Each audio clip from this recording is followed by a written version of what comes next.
Well, it's no Spider-Man 3, but it sure is the Conjuring 3. The devil made me do it.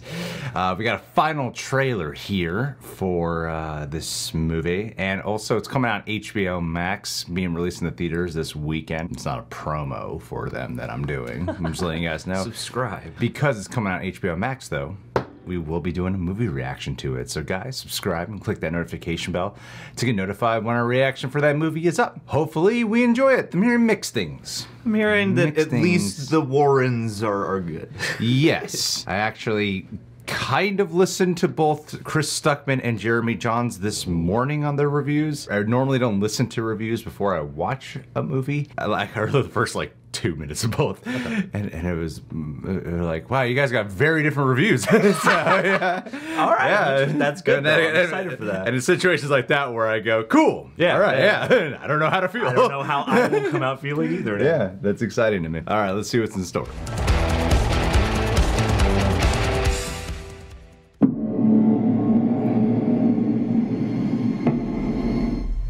The court accepts the existence of God every time a witness swears to tell the truth.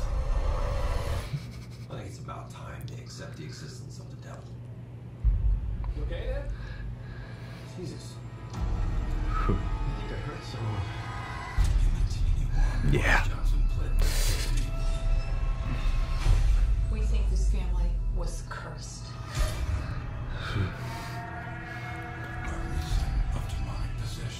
I'm not going before a grand jury and saying he was possessed by demons. Whatever happened that day, that was not right.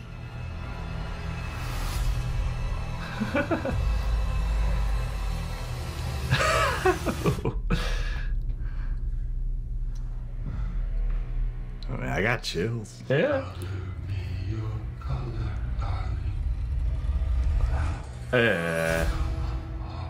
Gold standard. Wow. We are the gold standard. Straight out of Exorcist, that shot.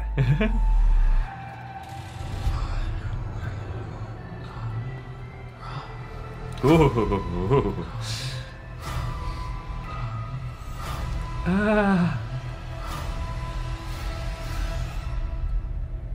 In Satanism? Is it Satan?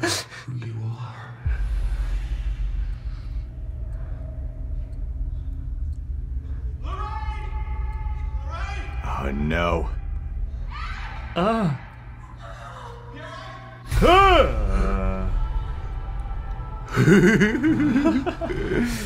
Well done shot. Yeah. That was a really well done shot. They do love those shadow wipes into demon face. Oh man, Ed himself is caught in the vision traps. Dude, he needs to go into the further and rescue Lorraine. This movie looks like The Exorcism of Emily Rose meets The Exorcist meets Texas Chainsaw Massacre the first 10 minutes. Yeah. Some Amityville horror just, because. Yeah. Because Warrens. I don't know, man.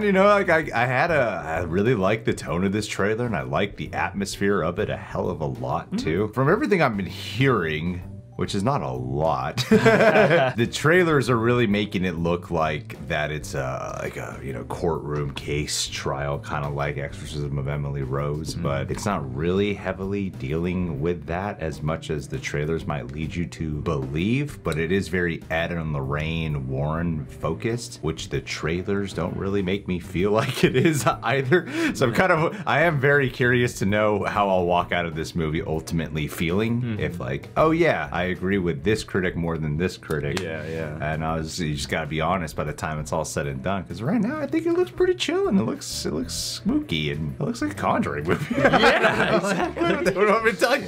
Yeah. And I get some of what I've heard. I was listening to Campy the other day, and he said part of what he thought about this was that the trailers haven't been as grabby as the previous movies ones. They're not as flashy. And I can agree with that, but I think what this has that gives me hope for it is, the previous Conjuring films all had a strong strong sense of the ensemble of characters who are really being affected by what's going on with this, you know, possession or haunting or poltergeist or whatever it is. Even though, yeah, this isn't really giving me a sense for the personal investment of Ed and Lorraine beyond that they were called in to help deal with this. It looks like it's going to maintain that sense of like you're really going to be in at least somewhat the lives of the characters being affected, and then, you know, that will make all of these horror elements, you know, scary. Yeah. Because there are a lot of things in this trailer, like where the creepy smile guy comes up, even that wipe in the hall, which is like, it's well done, but you know, it's the kind of scare I'm used to seeing from The Conjuring, and so I feel like it's those character beats that help elevate it, maybe sync something like this director's previous Conjuring chapter, which was The Curse of La Llorona, which sort of didn't have that stuff as much. I really get the impression that it's not as terrifying as the other ones, just because I remember the first two Conjuring trailers were pretty damn scary.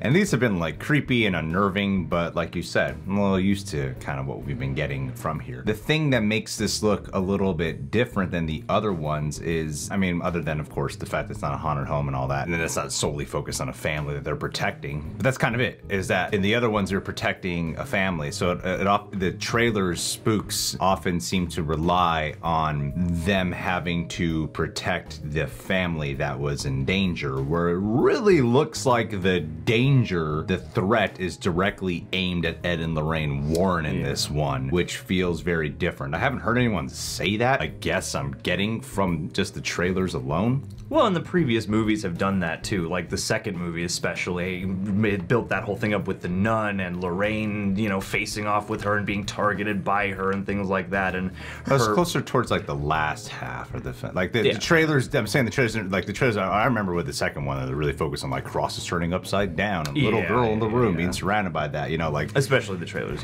Yeah, but here it's like, wow, they look like they're in a lot of trouble. Peril, He's gonna jump down a cliff to save her and everything. Yeah. And normally, I mean, I might just be remembering this incorrectly because I've only seen those other ones once. I always recall Lorraine is the one who's kind of in the vision traps, and Ed is the one who's like, Lorraine. You know?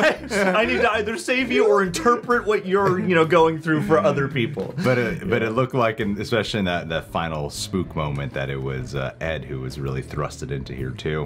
One thing I've heard about this movie is it definitely hones in on the demonic and satanic aspects of the case, and so I feel like that's something you can't necessarily communicate broadly in a trailer that's supposed to appeal to a lot of people, but you can get pretty heavy with in a movie like this, you know.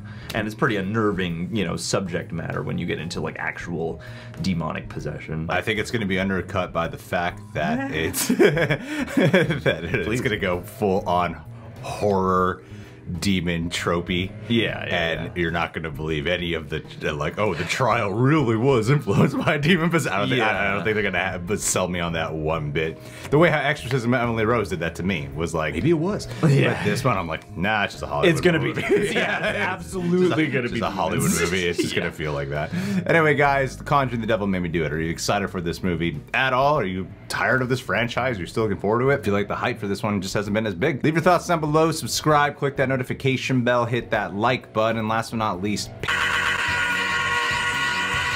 I want to shout out today Christopher Wamoff, because if there's anyone who would unnecessarily thrust themselves into removing a demon out of a soul possessed, it would be Chris Wamoff. He would rise to the occasion no matter what. He loves helping people, even if he's not skilled or knows any of the right biblical phrases to do. He would hop in there fully confident, and then he would transfer the soul of the demon into the man who's been blowing leaves the second we hit record out here. I'm sick of it. It's like they time it specifically to interrupt the audio of the video, when the audio of the video itself is already just reasonably okay, and then they just make it worse. So Chris, do your duty, help out that demon-possessed boy, and transfer it into that man out there. Damn this man. So he can go to Van Nuys, California instead. Thank you so much, Chris, for being part of our Patreon page.